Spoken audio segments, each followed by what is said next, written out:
Charge framing अपन देख रहे हैं, है ना। आज अपन देखेंगे उपहति। जब उपहति का चार्ज फ्रेमिंग आता है तो दो प्रकार की उपहति का आता है ना। एक तो सिर्फ उपहति और एक घोर उपहति।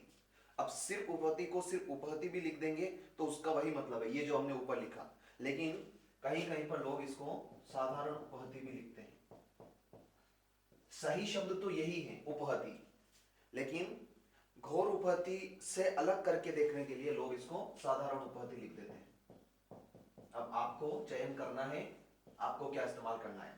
बाकी जो सही लीगल शब्द है वो ये है, सिर्फ उपहति। साधारण उपहति जैसा कुछ नहीं होता है, सिर्फ उपहति होती है, ठीक है। और एक होती है घोर उपहति। इनकी डेफिनेशंस कहां दी गई हैं?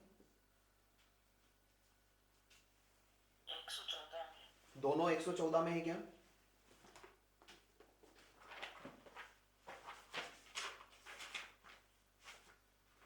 देखो 114 में उपहति है और 116 में घोर उपहति है। सेक्शन 114 में उपहति है और 116 में घोर उपहति है। सेक्शन 116 में कुछ विशेष परिस्थितियां बताई हैं। अगर वैसे वैसे किसी व्यक्ति को चोट लगती है, अब ये पढ़ना चार्ज फ्रेमिंग की क्लास में आपकी जिम्मेदारी है कि कौन सी विशेष परिस्थितियां हैं, है ना। कुछ 6-7 विशेष परिस्थितियां हैं। अगर इससे माध्यम से किसी को चोट लगती है तो वो घोर उपहति है, नहीं तो सारी प्रकार की उपहतियां सिर्फ उपहति हैं या साधारण उपहति हैं। अगर किसी को ऐसे चोट आती है तो वो एफआईआर कराता है। एफआईआर कराता है तो हमें उसके ऊपर चार्ज फ्रेमिंग कैसे करनी है ये हमें सीखना है, समझना है, ठीक है। चलो, तो चार्ज फ्रेमिंग के लिए कभी भी डेफिनेशन सेक्शन नहीं लगते हैं, उसके लिए ऑफेंस के पनिशमेंट वाले सेक्शन लगते हैं, तो हमें उस हिसाब से सीखना है। लेकिन कौन सा सेक्शन कब लगेंगे ये हमें सीखना है ना। इसी में कितने हो रहे हैं, ठीक है, इसी में अपन करते हैं, है ना।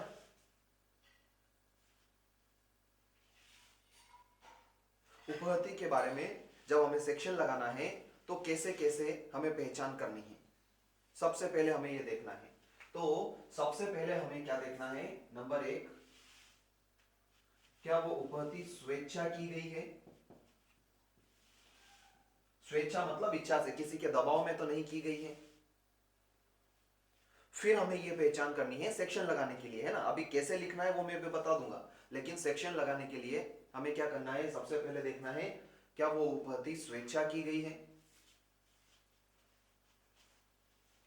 फिर दूसरा हमें क्या देखना है, हथियार कौन सा था, ऐसे ही हाथापाई हुई या कोई हथियार था, हथियार के साथ चोट पहुंचाई गई है। फिर हम देखते हैं चोट कैसी आई। दूसरा पॉइंट हथियार कैसा था और उसे जो चोट पहुंचाई गई वो चोट कैसी आई, चोट कैसी है।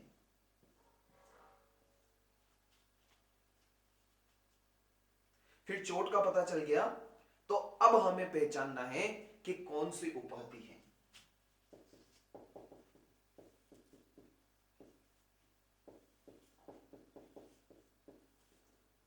और जब हमने ये पहचान लिया कि कौन सी उपहति है तो लास्ट में कौन सी धारा लगेगी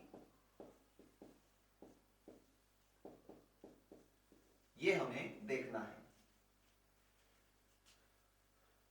जब हम ये सब देख लेते हैं तो स्पष्ट हो जाता है कि कौन सा सेक्शन हमें लगाना है, इस हिसाब से पहचान होगा। तो मान लो कोई घटनाक्रम है, बस स्टैंड पर खड़ा हूं, मैं नहीं खड़ा हूं, कोई भी व्यक्ति है, जैसे ये एक व्यक्ति है बस स्टैंड पर खड़ा है, 4 लोग इधर से आते हैं, 4 लोग इधर से आते हैं और वो हम लोगों को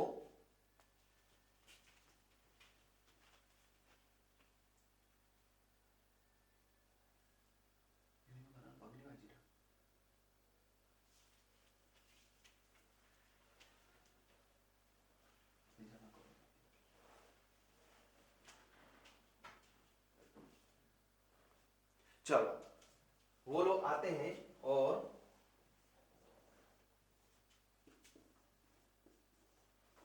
दिन में लगभग 12 बजे इसको पीटने लग जाते हैं। बस स्टैंड कहां पर है?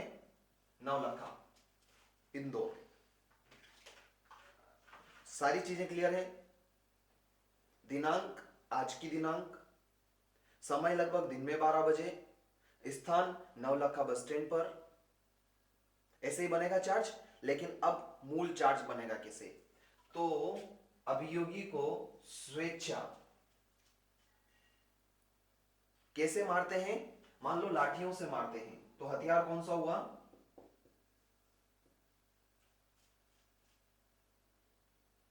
लाठी। लाठियों से मारते हैं, जिससे उसको चोट कैसे आई?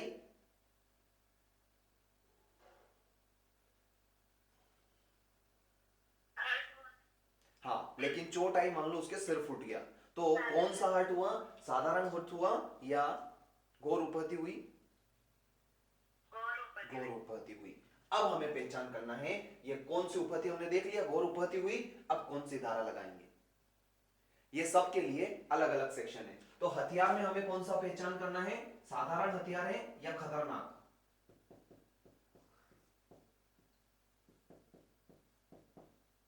तो लाठी को कभी भी खतरनाक हथियार नहीं माना जाता है, लाठी को साधारण हथियार ही माना जाता है। तो जब भी लाठी वाला चार्ज आएगा, तो आप हथियार तो लिखोगे कि लाठियों से मारपीट हुई, लेकिन वो साधारण हथियार ही होता है, वो खतरनाक आयुध नहीं होता है। ये पॉइंट समझ में आया क्या? ये एग्जाम्पल समझ में आया? मैं मतलब कोई भी एक व्यक्ति है, ये एक्स, ये नवलखा बस स्टैंड पर खड़ा था या कहीं से जा रहा था, उधर से 4 लोग आते हैं, लाठियां लेकर आते हैं, दिन में 12 बजे आते हैं, आज की तारीख में आते हैं। तो ऊपर के सारे एसेंशियल कंप्लीट हो गए हैं ना, किस दिनांक को क्या है क्या है। अब ये इसके साथ लाठियों से मारपीट करते हैं, जिससे इसे चोट आती है और बेहोश हो जाता है। अब हमें इसके ऊपर चार्ज लगाना है, इन चारों के ऊपर चार्ज लगाना है। तो कैसे पहचान करेंगे? सबसे पहले तो इन्होंने स्वेच्छा मारपीट करी है क्या, वो फैक्ट्स में दिखेगा अपने को। फिर अपनी इच्छा से, किसी के दबाव में नहीं। फिर दूसरा, हथियार कौन सा था इनके हाथ में? तो लाठी भी थी तो साधारण नहीं, तो अगर मान लो रोड होती, रोड होती, जो लोहे की रोड होती है, वो रोड होती या रोड होती, जो भी इसको बोलते, तो वो खतरनाक आयुध हो जाता।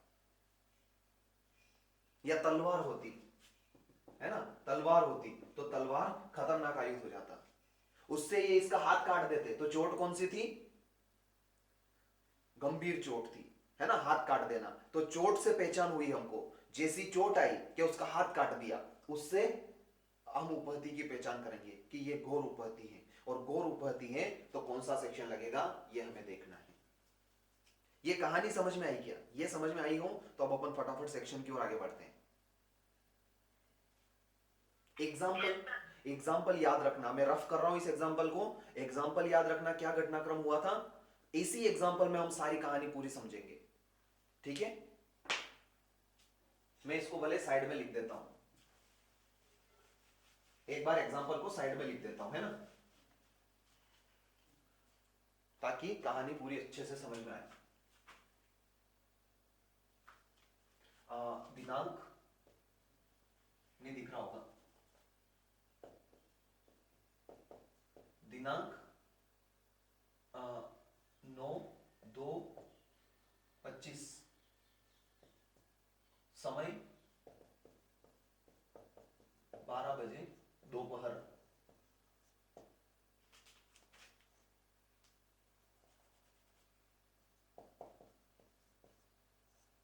फिर स्थान, स्थान कहां हुआ है? नवलखा बस स्टैंड, नवलखा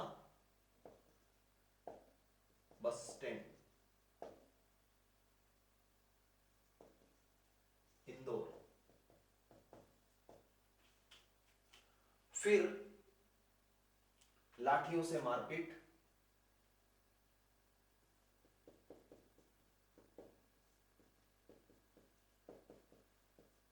लाठियों से मारपीट हुई, और अगला क्या हुआ?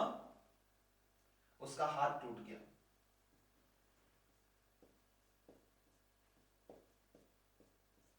ये घटनाक्रम है। अब हमें सेक्शन लगाना है, तो अब हम एक एक करके इस घटनाक्रम को समझते हुए सेक्शन लगाते हैं। ठीक है, कैसे सेक्शन की पहचान होगी? देखो, सबसे पहले हमें देखना है कि अपराध स्वेच्छा किया गया कि नहीं किया गया। तो चार लोग उसको घेर के मारे, यानी कि हम ये अनुमान लगा रहे हैं कि वो स्वेच्छा ही किया गया। नहीं किया होगा तो वो डिस्प्रूव कर देगा, लेकिन हमें चार्ज लगाने के लिए ये लिखना पड़ेगा। अगर हम उसके आधार पर चलेंगे, अगर हम ये नहीं लिखेंगे तो हमारा चार्ज गलत हो जाएगा। इसलिए स्वेच्छा शब्द लिखना जरूरी है। अभी मैं आपको उसमें भी दिखाऊंगा सेक्शन में कि कहां स्वेच्छा शब्द इस्तेमाल है। तो स्वेच्छा किया गया। फिर हथियार कौन सा था इनके हाथ में? लाठी। तो या तो यूं मान लो कुछ नहीं था, है ना, या तो कुछ नहीं या फिर लाठी थी। अब लाठी भी थी तो भी उसको हम साधारण हथियार ही मानेंगे, खतरनाक नहीं मानेंगे, है ना। और साधारण हथियार और खतरनाक हथियार, इन दोनों पर भी सेक्शन पलटता है। अभी बताऊंगा मैं, देखो कि अगर खतरनाक हथियार होता है तो कौन सा लगता है और साधारण होता है तो कौन सा लगता है। फिर उसके बाद चोट कैसी आई? चोट मान लो हल्की फुल्की खरोच आई, हाथ नहीं टूटा। यहां पर हम क्या देख रहे हैं? हाथ टूट गया, ये तो गौर उपहति हो गया। लेकिन अगर हमें साधारण उपहति समझना है तो लाठी से मारपीट करी लेकिन हल्की फुल्की खरोच आई, है ना। तो चोट कैसी है? हल्की फुल्की खरोच है। तो उपहति कौन सी होगी? साधारण उपहति होगी, है ना। इसको मैं उपहति ही लिख रहा हूं क्योंकि मैंने आपको लॉजिक बता दिया है कि इसको उपहति ही कहते हैं। कुछ लोग बोलते हैं उसको साधारण उपहति। मैंने आपको दोनों बात बता दी है, लेकिन वो कोई लीगल वर्ड नहीं है, लीगल वर्ड यही है। फिर अब हमें पहचान करनी है कि सेक्शन कौन सा लगेगा। तो सेक्शन कौन सा लगेगा?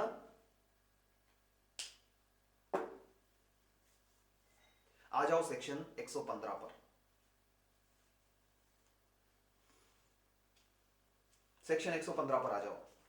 क्यों लगा रहा हूं मैं? देखो, उपहति की परिभाषा 114 में है। उपहति की परिभाषा क्या बोल रही है? जो कोई किसी व्यक्ति को शारीरिक पीड़ा, रोग, अंग शिथिल कारित करता है वह उपहति कारित करता है, यह कहा जाता है। तो स्वेच्छा उपहति कारित करना, हमने क्या पहचान करी? उपहति कौन सी है? साधारण है, इसलिए हम सेक्शन 115 पर आए। अगर उपहति घोर होती तो हम 117 पर जाते। देखो 117 भी क्या बोल रहा है? स्वेच्छा घोर उपहति कारित करना। लेकिन यहां पर हमने पहचान करी ये घोर उपहति नहीं है, ये साधारण उपहति। कैसे? हथियार से और आपने खरोच से पहचान करी। अगर ये साधारण उपहति भी होती, क्या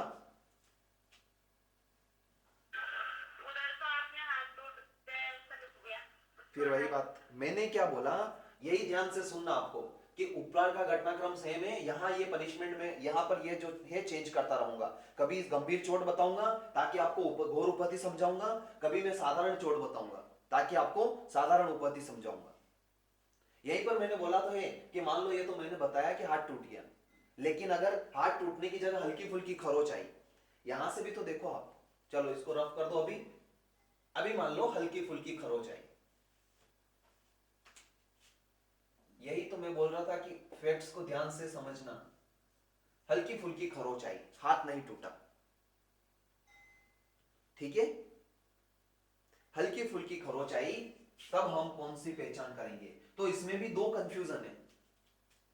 सिर्फ खरोच आई और अगर हम ये बोल दें कि हाँ साधारण हल्की फुल्की खरोच आई, तब 115 लगाएंगे या 118 लगाएंगे? देखो 118 पर आ जाओ। 118 क्या बोल रहा है? वो भी यही बोल रहा है कि हल्की फुल्की चोटें आई, लेकिन कैसे आई? खतरनाक आयुधों से आई। लाठी को हम खतरनाक आयुध मानते हैं क्या? मैंने अभी स्पष्ट किया, नहीं मानते हैं। या फिर कुछ भी हथियार नहीं है तो भी उपहति हुई। तो कुछ भी हथियार नहीं है तो वो भी खतरनाक हथियार नहीं है, और अगर लाठी भी है तो हम उसको खतरनाक नहीं मानेंगे। अगर हम उसको खतरनाक नहीं मानेंगे तो हमें 118 पर जाने की जरूरत नहीं है। फिर कौन सा बचा? लास्ट बचा सेक्शन 115। देखो सेक्शन 115 पर आ जाओ।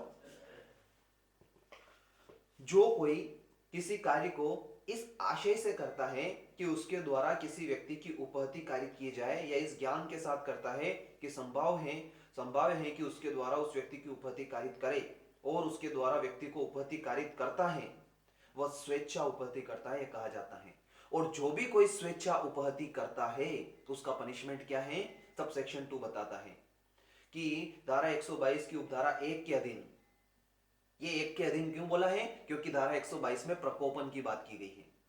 स्वेच्छा और प्रकोपन दोनों विपरीत हैं, है ना, एक दूसरे के विपरीत हैं। प्रकोपन में किया है इसका मतलब वो स्वेच्छा नहीं हो सकती है, और स्वेच्छा किया है इसका मतलब तुम्हारे ऊपर किसी का दबाव नहीं था, किसी प्रकोपन में तुमने नहीं किया, स्वेच्छा ही किया। इसलिए ये बोल रहा है कि धारा 122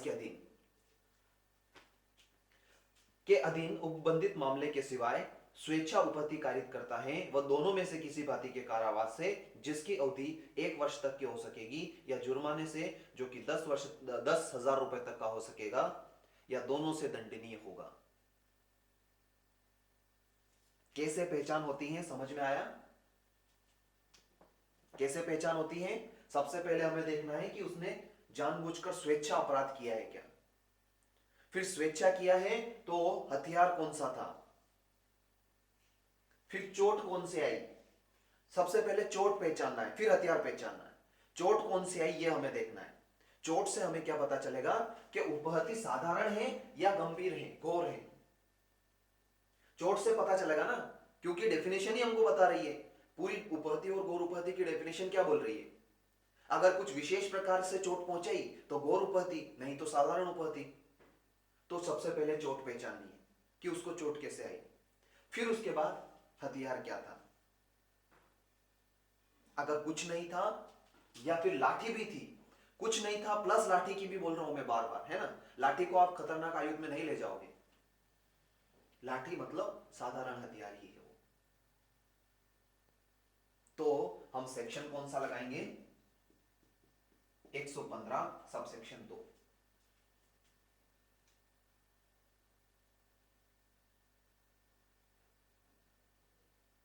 क्या समझ में आया?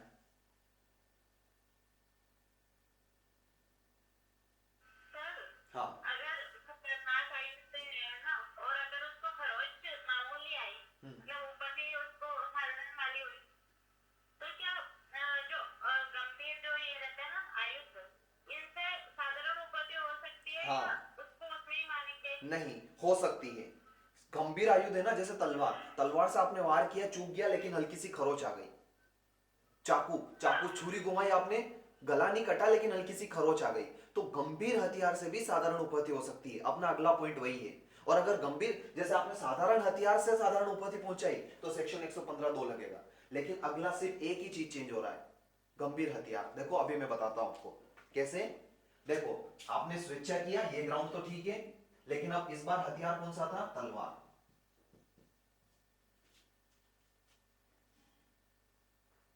ये खतरनाक आयुध है, बिल्कुल खतरनाक आयुध है। अगर आपने तलवार से खरोंचे पहुंचाई, गंभीर चोट नहीं है, या चाकू छुरी से, जो भी आप लेना चाहो, आपने वार तो उससे किया लेकिन उसको सिर्फ खरोंचे आई, तो ये साधारण उपहति है। और अगर ये साधारण उपहति है तो अब आ जाओ सेक्शन 118 पर।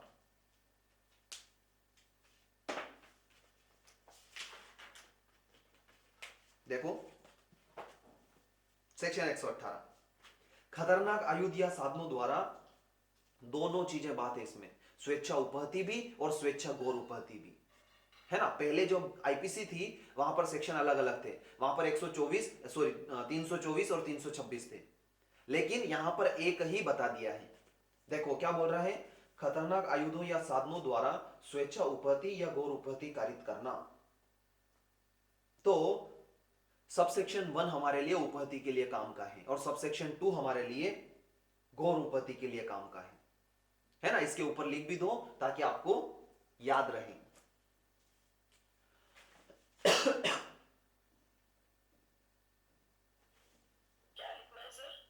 सेक्शन सबसेक्शन 1 पर उपहति और सबसेक्शन 2 पर घोर उपहति, ताकि आपको सेक्शन लगाने में आसानी रहे, है ना। देखो सबसेक्शन 1 पढ़ो पहले, सबसेक्शन 2 में अगली बार में पढ़ाऊंगा।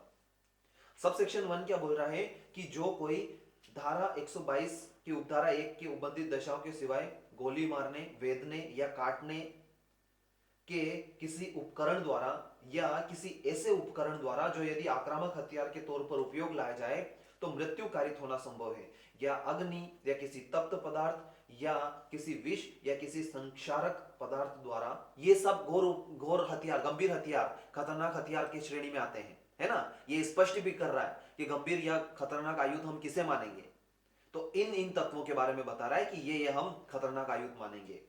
मतलब उसमें एसिड वेसिड सब आ गया है, संक्षारक पदार्थ वगैरह जो है ना, ये सब एसिड वेसिड सब प्रकार के पदार्थ आ गए। और अपन में बीएनएस पढ़ाऊंगा तो इन शब्द को एक एक मतलब समझाऊंगा, है ना। लेकिन अभी वैसे भी समझ में आ रहा है सीधे सीधे, लेकिन फिर भी मैं और डिटेल में समझा दूंगा।